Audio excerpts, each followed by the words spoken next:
خانم‌ها انتخاب شدن برای زلیخا. اون سال اول، یعنی اون سری اولی که داشتن تست می‌گرفتن، انتخاب شدم.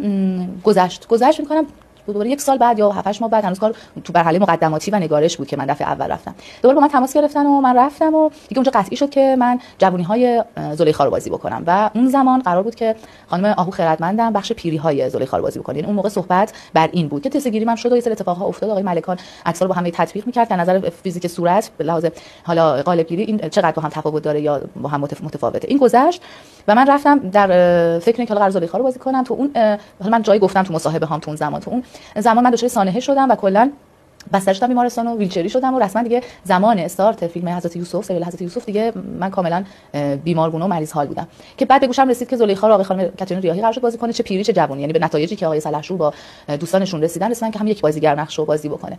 خلاص دیگه ما کلا امیدمون ناامید شد برای حضور در سریال حضرت یوسف، چون سریال حضرت یوسف به لحاظ بار قرآنیش و بار عاطفی و دراماتیکی که داره نظر حسی خیلی دوستش دارم.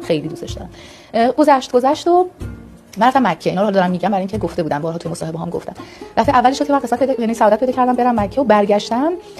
دوباره با من تماس گرفت و گفتش که خانم بلوکات اگه میشه دوباره بیاین دفتر، جلسه با شما هست.